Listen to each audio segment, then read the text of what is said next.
One of my favorite activities at Camp Ramah this summer was Mishnah and chocolate milk, where every morning at 7 a.m., just as the campers were waking up, I would go up to the area, the Kfar Rimonim, where the tents are, and there would be the lure of both vegan and non-vegan chocolate milk, oat chocolate milk and cow chocolate milk, and we would study a Mishnah, and we went through the first two chapters of Mishnah Brachot, and some of the students, regular students, are here today. I will say, don't think Jude made it up, but actually maybe there's one morning where he came, but Noam and Leo were sometimes there. Micah was there actually a couple of times, but. And the morning that most impressed me was when the chocolate milk didn't show up. And the kids gathered and said, we still want to learn Mishnah. I love studying Mishnah. And there's a Mishnah that we studied on one of those mornings that imagines someone who is reading from this week's Parsha that we just read. And they come to the bit of the Torah that says, Shema Yisrael, Adonai Eloheinu, Adonai Echad, I'm sorry, you know, what we just read. And the Mishnah asks the question, if they're reading that part of the Torah and Zman Shema Higia, the time to recite the Shema comes, have they fulfilled the mitzvah of Shema or not? Because they weren't intending to fulfill that mitzvah, they were just reading in the Torah and they happened to come that part. And the answer that the Mishnah gives is im kiven libo ken ve'im lav lo, which means if they set an intention in their heart to fulfill the obligation of Kriyat Shema, then yes, they have indeed fulfilled the mitzvah of reading the Shema, but if not, not. And it opens a whole fabulous conversation about what it really means to have kavanah, to have intention to do a mitzvah, in this case, the reading of the Shema. But more importantly, for the context of what I want to share briefly this morning, is the power of that central line, Shema Yisrael, that we read today, that Michelle read just a little while ago. And there's so much that we could say about it, and I want to not go on and on and on. But I just, it's so powerful because what the Mishnah started with in those classes that we had, it starts with defining the parameters of the time. It recognizes that there is this thing called Kriyat Shema. There is this daily recitation, morning and evening, of reciting the Shema. And the Mishnah wants to establish what is the time frame in which we can do that. And it starts with Me'ematai. From when do we say the Shema of Ma'ariv, of the evening, because a Jewish day starts in the evening and not in the morning, and then goes on to the morning. And this idea, it has such a central power. Saying Shema has such a central power as a ritualized mitzvah, as a ritualized recitation of these powerful verses. That there's this idea that it has to be said in a particular way at a particular time. There's a whole idea about whether we stand, when we're, whether we sit, whether we lie down, because of all of the language in it. But actually, one of the things that became very quickly clear when we were talking about the time for the Shema of the morning was that a certain Noam Blau commented on the fact that, but surely when we do Shacharit after breakfast here at Camp Ramah, the time for Shema has already passed, which was true. And so he recommended that the group said Shema after we had our chocolate milk, which we did then from then on every morning. And so we established a new tradition with Mishnah, chocolate milk and Shema. But there's something about that notion of, we can get caught up in the mechanics of what the words are and when we say them, and when's it too late and when's it too early, and all of those things. But really the idea of what is it? What is that? Those 6 words, Shema Yisrael, Adonai Eloheinu, Adonai Echad. We understand them as a central tenet of faith, but what is it that we're affirming in that? We're affirming the oneness of God. Are we affirming the oneness of everything? Are we affirming the importance of listening? Because the first word is Shema, the power and the importance of just the mitzvah of listening, of hearing each other, of hearing what God wants from us. There's something about that many of the commentators talk about the power of achdut, about the oneness, because the last word is echad. Many of you know that as one of the oddities of someone who's a sofer, a scribe, is that the Shema is written with a big ayin at the end of the word Shema and a big dalid at the end of the word echad, and those letters are really, really important, and there's different explanations. If you put the ayin and the dalid together, it spells aid, which is a witness. This idea that somehow every time we recite the Shema, it's as if we're witnesses. But then there's also this idea that the dalid is really important, and some of you will have the tradition, as I do, of extending that echad, so it's echad, and really pronouncing that dalid. Why? Because if it wasn't a dalid, it might look like a reish. And if it was a reish, it wouldn't say echad, it would say acher, right? So this idea that, you know, hear, O Israel, the Lord our God, the Lord is another God, a different God, acher, but so to emphasize that it's echad, it's one, and this idea of this complete unity. And this idea, in some people say it's the Jewish answer to the Buddhist concept of non-duality. This idea, we think of the world in these binaries, that you know, there's always two, but really there's only one. Is one of the mystical ideas of the Shema. That everything is in this unified field of consciousness. In Kabbalah, the different sections of the morning service are connected to the four worlds of Kabbalah that go from the physical to the emotional to the world of consciousness to the world of spirit. And the third world is Olam Briah, the world of creation or the world of consciousness or intellect. And the Shema falls into that category. The Shema falls into that category, meaning we extend ourselves in the Shema and the blessings that come before and after the Shema to this imaginal realm where we just see everything as being connected into a oneness, into a whole. It's also and a haiku, perfect haiku.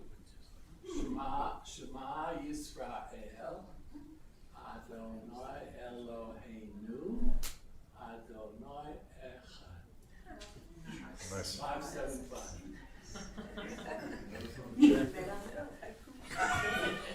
This week's letter. Obviously, there are a lot of people in thousands of years of tradition who have thought very deeply about what it means to have this daily recitation of the Shema. Why is it one of the first things we do when we wake up in the morning? Why is it one of the last things we do before we go to sleep at night?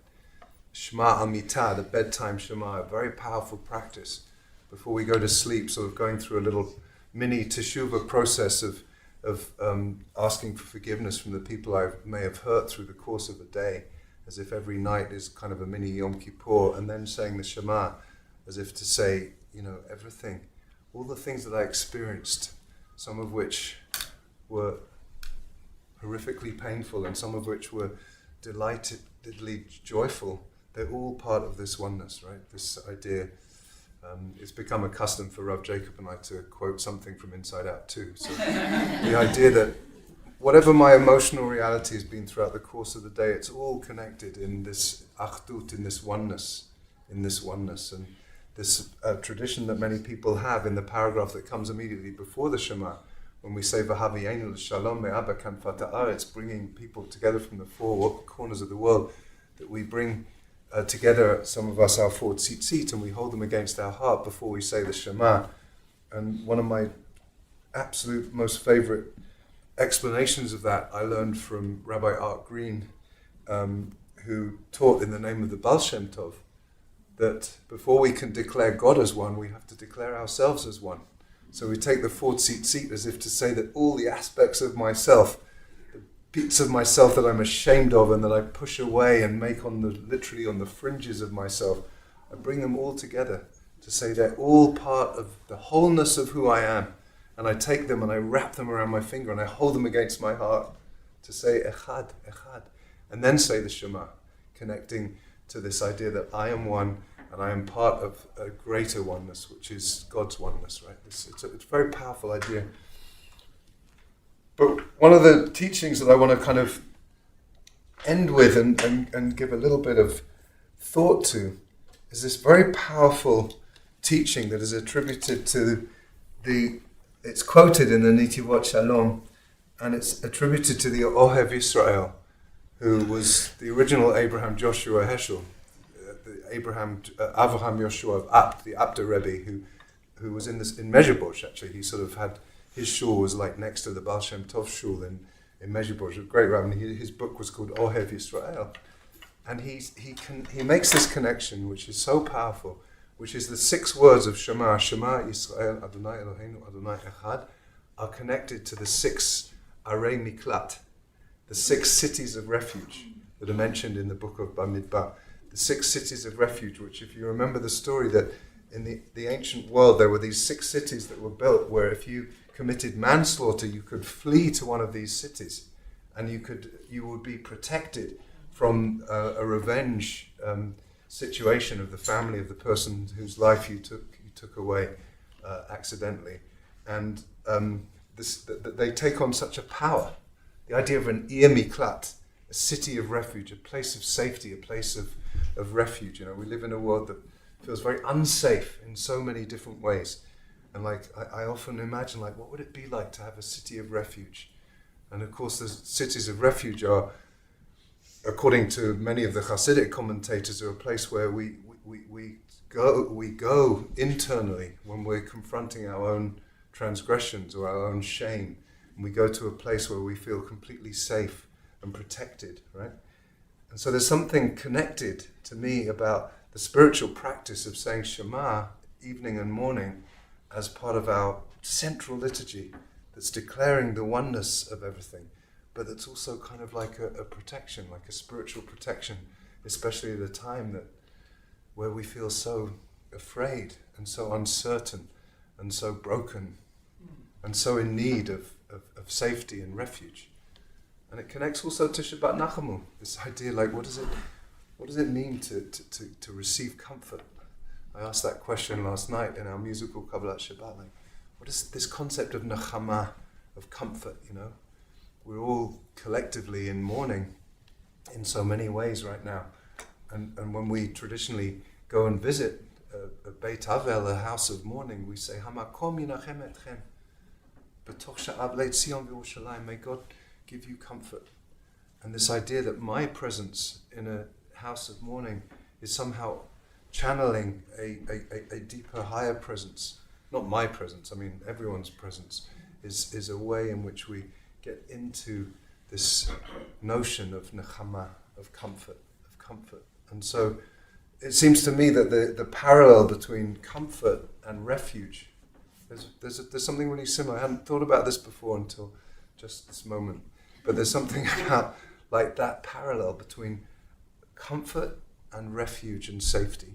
And this idea that in a world that does feel so unsafe and uncertain in so many ways, having ritual practices like Shema can be its own Ir Miklat, its own city of refuge. It can be its own source of nechama, its own source of comfort and healing and protection. There's a whole other idea that the Shema, the full recitation of the Shema has 248 words in it. And 248 for the rabbis represents the individual bone segments in a human body. And so there's this idea that Shema in its entirety is about healing, because we're thinking about our whole goof, our whole body. And so we kind of channel this idea that when we say Shema, we're bringing healing into our own bodies and sending healing out into the world. And so all of these things are so deeply connected to me: safety, miklat, comfort, nechama, and refuah, and healing. And it's something, there's a sort of a beautiful holy trinity between healing and comfort and safety that I think come together in this very powerful way. And so I just want to leave you with that image and the power. We have a really powerful tradition, you know? If you hadn't yet noticed that, we have a really powerful tradition. And the invitation that the rabbis offer us of punctuating our day with the ritual of saying the Shema. Whatever else you might do, sometimes people say, oh, I look at the Siddur, it's so overwhelming, I can't possibly take on the whole of Shachari every morning, it's too much. And so, sometimes it's like, what's the essence? If you wanted to do one daily spiritual practice, what would it be? And, waking up, saying, Modeh ani lefanecha, waking up, saying, I'm really grateful that I've got another opportunity for another day. And then saying Shema. And going to sleep and going through a little forgiveness journey, forgiving ourselves. And then inviting the protection as we go to sleep and saying Shema before we go to sleep. Punctuating our day with these words that, according to some of these Hasidic commentators, connect us to cities of refuge, places of safety, places of comfort, and places of healing. Shabbat Shalom.